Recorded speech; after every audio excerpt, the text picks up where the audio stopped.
नमस्कार, अपना बिहार देख रहे हैं आप। मैं हूं आपके साथ सिरांधा शेखर। शुरुआत बड़ी खबर के साथ करेंगे। बड़ी खबर मधुबनी से, जहां रुद्रपुर थाना के बरसाम गांव में एलपीजी सिलेंडर ब्लास्ट हुआ है। सिलेंडर ब्लास्ट के बाद 8 घरों में देखते ही देखते आग लग गई। इस आगजनी में लाखों का सामान जलकर राख हो गया है। आग बुझाने की पूरी कोशिश की गई और इसी दौरान 2 लोग झुलस भी गए। फिलहाल कड़ी मशक्कत के बाद आग पर काबू पा लिया गया है, लेकिन मौके की तस्वीरें आप देखिए किस तरह से धुएं का गुबार नजर आ रहा है। अमित हमारे साथ जुड़ गए, उनसे लेंगे ज्यादा जानकारी। अमित, अभी क्या स्थिति है? आग पर पूरी तरह से काबू पा लिया गया है और कहा जा रहा है कि लाखों का नुकसान हुआ है इस आग में। हाँ सिरंदा, ये मधुबनी के रुद्रपुर थाना लगे स्थित बरसाम गांव की घटना है। आज सुबह जहाँ घर पे खाना बन रहा था उस समय ही पहले एक सिलेंडर में ब्लास्ट हुआ, जिससे घर में आग लगी। बारी बारी करके 3 सिलेंडर आसपास के घरों में जो 2 और सिलेंडर रखा हुआ था उन तीनों में भी ब्लास्ट हो गया।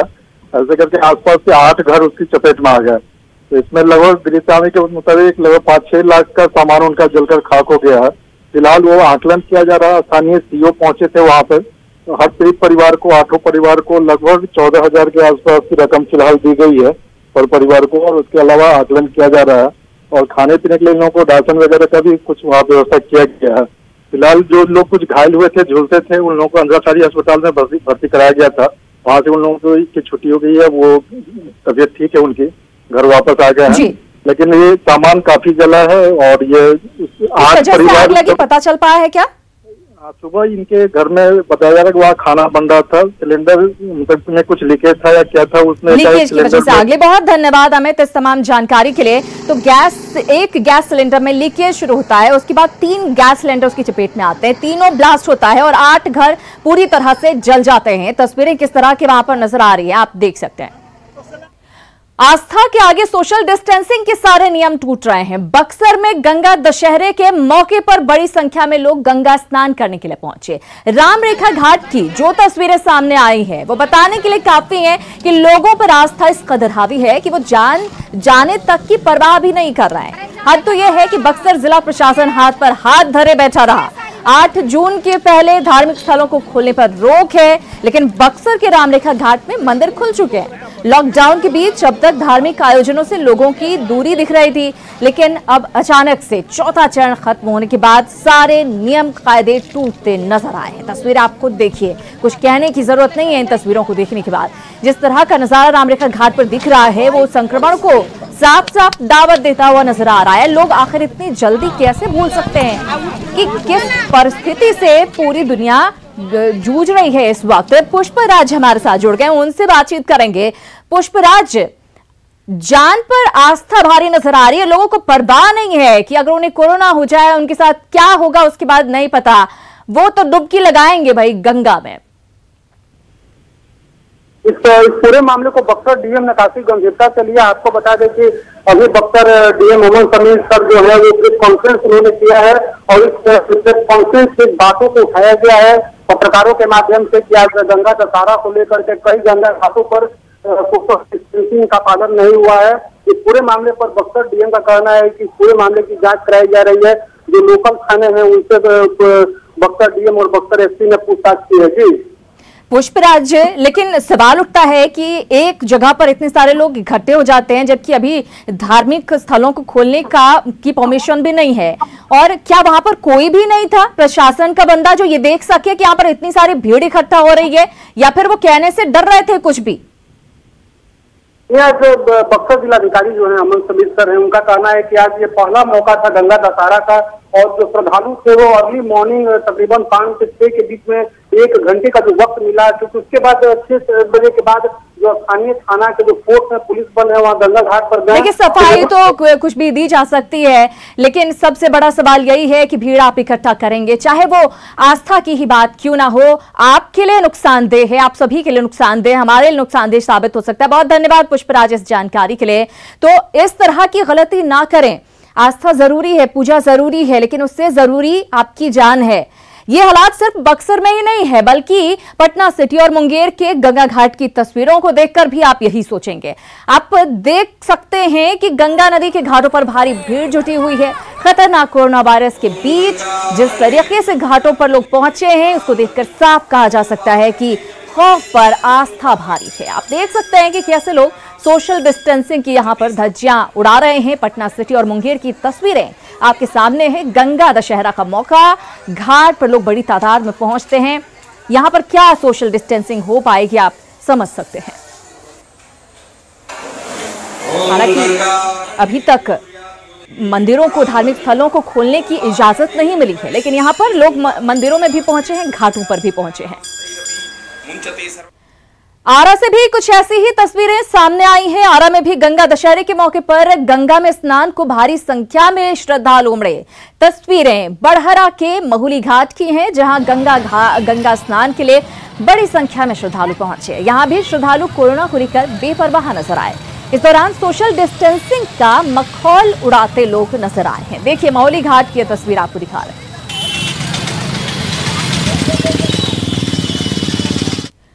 भागलपुर में भी गंगा दशहरा के मौके पर गंगा स्नान को लेकर श्रद्धालुओं की भारी भीड़ उमड़ी। हालांकि कोरोना को लेकर बीते सालों के मुकाबले लोगों की कम भीड़ यहां पर दिखी। बराड़ी पुल घाट का जायजा लिया है न्यूज 18 संवाददाता राहुल ठाकुर ने। गंगा दशहरा के मौके पर गंगा स्नान करने के लिए बराड़ी पुल घाट पर लोगों की भीड़ उमड़ी हुई है। हम आपको दिखाना चाहते हैं कि देखिए यह नज़ारा है गंगा पुल घाट का, जहां पर भारी संख्या में जो है श्रद्धालु पहुंचे हुए हैं और सुबह से ही यह नज़ारा देखने को मिल रहा है। चाहे महिला पुरुष या बच्चे हों, यहां पर आकर गंगा स्नान कर रहे हैं और गंगा स्नान करने के बाद जो है पूजा पाठ के साथ साथ जो पौराणिक परंपरा है, मान्यता है, उस मान्यता और परंपरा के अनुसार दान कर रहे हैं। और ऐसी मान्यता है कि दान करने से सुख शांति और समृद्धि आती है। यही कारण है कि लोग सुबह से गंगा स्नान करने के लिए यहाँ उमड़े हुए हैं। हालांकि हम दूसरे अन्य सालों की बात करें तो कहीं ना कहीं यहाँ उमड़ने वाली भीड़ का जो है असर कोरोना बंदी को लेकर भी देखा जा रहा है। हालांकि आज से गवर्नमेंट ने अनलॉक के तहत कई रियायतें दी हैं, बावजूद गंगा स्नान करने के लिए उमड़ने वाली भीड़ की संख्या में कमी देखी जा रही है। राहुल, न्यूज 18 भागलपुर। इन तस्वीरों को देखकर सवाल उठता है, न्यूज 18 के सवाल हैं, क्या जिंदगी से ज्यादा जरूरी है गंगा में डुबकी लगाना? जिस तरह से लोग भीड़ लगाए हुए थे, आप अंदाजा लगा सकते हैं। जान को जोखिम में डालकर आखिर ये कैसी आस्था है? क्या ईश्वर आपको ये कहता है कि अपनी जान जोखिम में डालिए? नहीं, सोशल डिस्टेंसिंग ही जीवन है, कब समझेंगे लोग? लगातार ये अपील हम भी कर रहे हैं, लगातार सरकार भी ये बात कह रही है, लेकिन सरकार जो कह रही है या कर रही है काम, उसका क्या फायदा होगा अगर आप नहीं समझेंगे? इधर अनलॉक 1 की बात करते हैं। आज से शुरू हुआ है अनलॉक 1 के साथ ही छपरा में सोशल डिस्टेंसिंग की धज्जियां उड़नी शुरू हो गई हैं। तस्वीरें भी आपको दिखाते हैं। छपरा में मेले का आयोजन किया गया, जिसमें सैकड़ों लोगों की भीड़ जुटी। बगैर मास्क लगाए लोग खरीदारी करते दिखे। ये तस्वीरें जलालपुर के कोठिया गांव की आपके सामने, जहां विदेशी ब्रह्म स्थान पर मेले का आयोजन किया गया। देखिए तस्वीरें। आज से अनलॉक 1 की शुरुआत क्या हुई, थोड़ी बहुत ढील क्या दी गई, उसका किस तरह से लोग फायदा उठाते हुए नजर आए हैं, आप देख सकते हैं। क्या सिर्फ सरकार जिम्मेदार है? क्या लोगों को जिम्मेदार बनने की जरूरत नहीं है?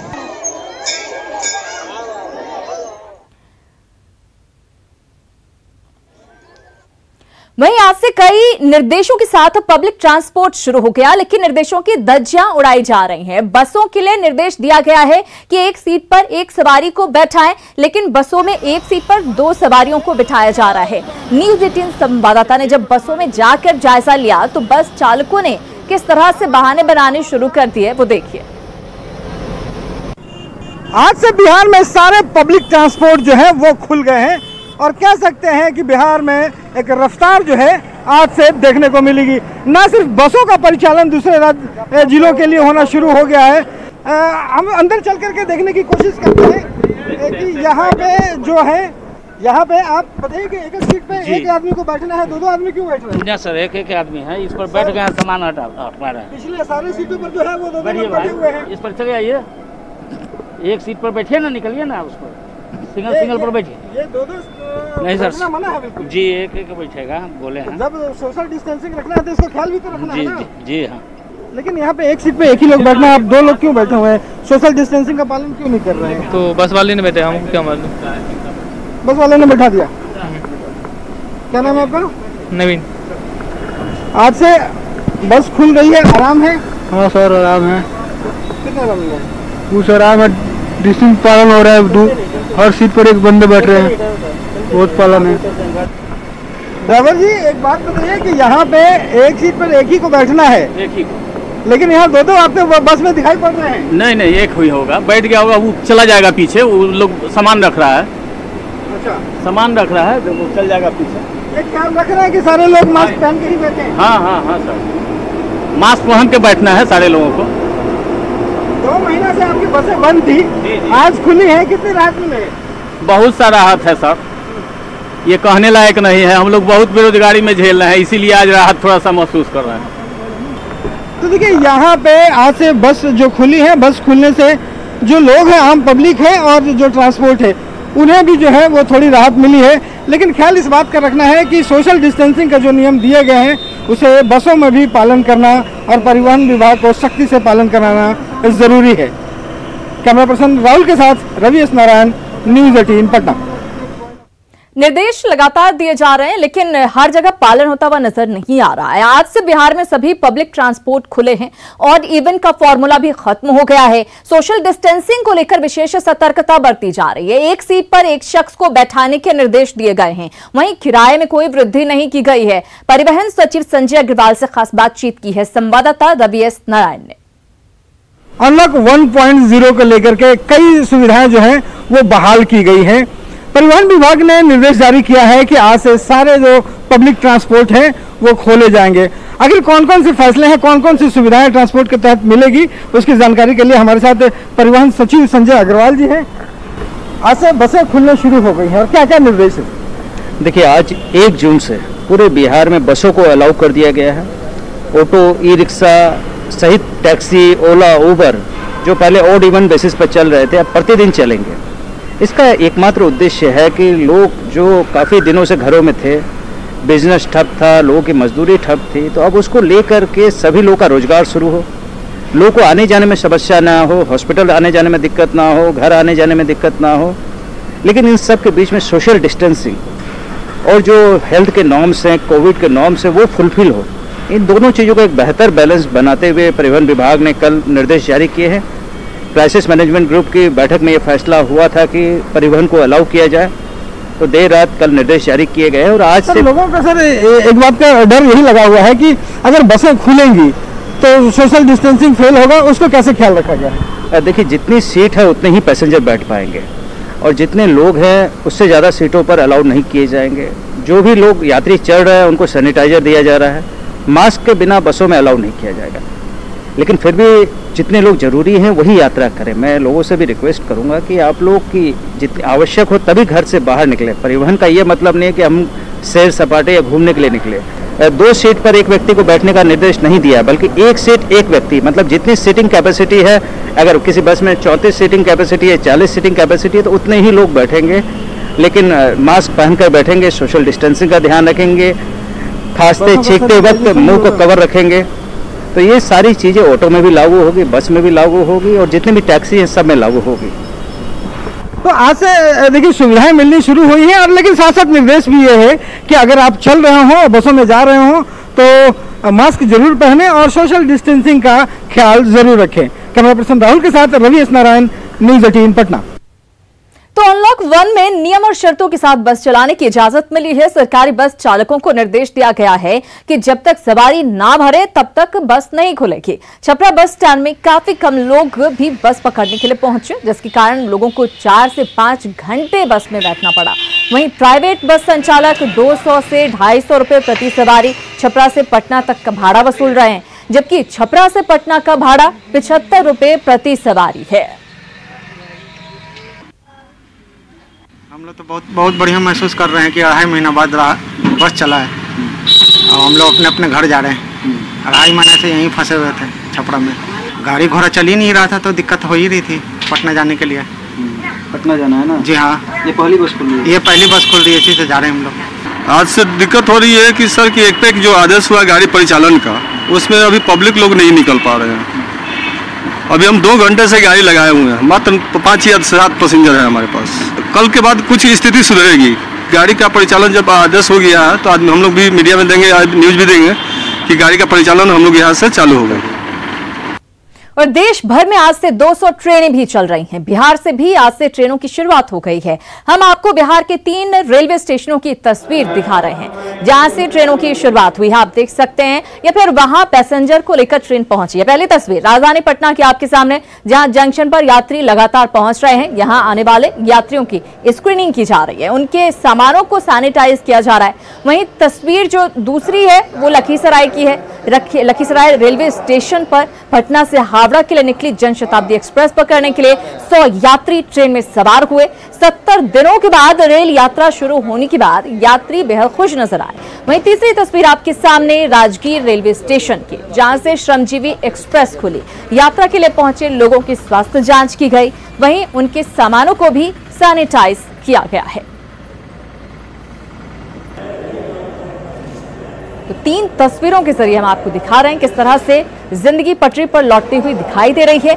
आपके लिए, आम लोगों के लिए छूट सरकार की तरफ से दी गई है, लेकिन अब आम लोगों की जिम्मेदारी है कि नियमों का पालन किस तरह से पूरी शिद्दत के साथ करते हैं। वो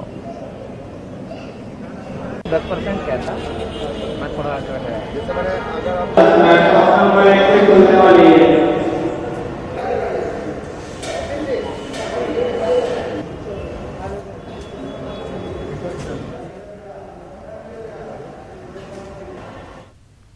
वे बिहार के नेता जिस तरह से ट्विटर पर एक्टिव दिख रहे हैं, उसे देखकर कहा जा सकता है कि कोरोना संकट के बीच बिहार में विधानसभा चुनाव की तैयारी शुरू हो गई है। आरजेडी अध्यक्ष लालू प्रसाद यादव ने आज एक ट्विटर पर एक लंबा पोस्ट लिखा। अपने पोस्ट में लालू यादव ने मौजूदा सरकार को कटघरे में खड़ा किया है। लालू यादव ने नीतीश सरकार के 15 सालों पर सवाल उठाए हैं और लोगों से इस सरकार को उखाड़ने की अपील की है। आप इस पोस्ट को देख सकते हैं जो लालू यादव की ट्विटर हैंडल से किया गया है और नीतीश सरकार पर हमला बोला गया है। तो सोशल मीडिया के माध्यम से कहीं ना कहीं चुनाव की तैयारी की जा रही है। ये वो ट्वीट जो लालू यादव के ट्विटर हैंडल से किया गया है। अमित कुमार सिंह हमारे साथ जुड़ गए, उनसे करेंगे ज्यादा बातचीत। अमित, लग रहा है ऐसे तो तैयारी इतनी शायद नहीं दिख रही है, लेकिन सोशल मीडिया पर जब हम नजर डालते हैं तब हमको लगता है कि हाँ भाई, जो लीडर्स हैं अलग अलग पार्टियों के, वो चुनाव की तैयारी में जुट गए हैं। लालू यादव का ट्वीट भी कुछ इसी ओर इशारा कर रहा है। बिल्कुल शांत, आपने सही कहा। और जिस तरीके से लालू प्रसाद यादव अगर कोई ट्वीट करता है, चूंकि अभी वो सलाखों के पीछे है, ऐसे में जो उनका ट्विटर हैंडल है वो एक काफी परिपक्व जो टीम है जो वो ये हैंडल करती है, जिसको जो राबड़ी देवी और तेजस्वी यादव का भी ट्विटर वही संभालते हैं लोग।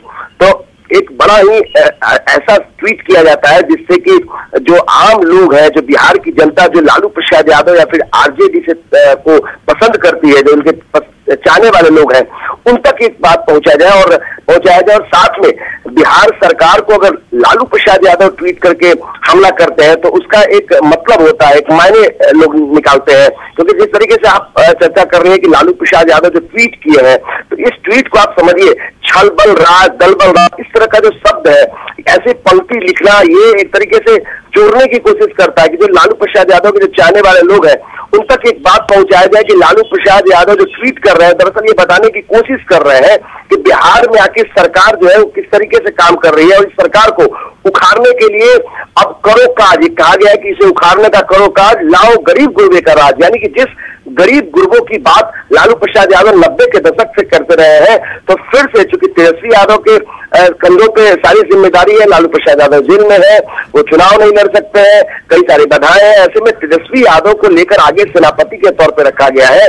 तो लालू प्रसाद यादव का ये ट्वीट कहीं ना कहीं उन गरीब गुरबों यानी कि जो उनके वोटर्स हैं उनको मैसेज देने की कोशिश है सेडांदा, किस तरीके से लालू प्रसाद यादव को अभी भी ट्विटर हैंडल पर वो जीवित है, किस तरीके से वो वर्क कर रहे हैं और उनके रास्ता नजर नहीं आ रहा है, ट्विटर एक जरिया बनता हुआ नजर आ रहा है। अमित, बहुत धन्यवाद इस बातचीत और जानकारी के लिए। तो देख सकते हैं यही वो ट्वीट है जो लालू प्रसाद के ट्विटर हैंडल से किया गया है। उपस्थिति दर्ज कराने की दरअसल कोशिश यहां पर की जा रही है। एक टीम है जो ट्वीट्स लगातार करती है, चाहे वो तेजस्वी हो, राबड़ी देवी हो या फिर लालू प्रसाद हो। तो लालू प्रसाद चूंकि जेल में है, तो किस तरह से लोगों के बीच पहुंचा जाए, ये एक कोशिश ट्विटर के माध्यम से की जा रही है।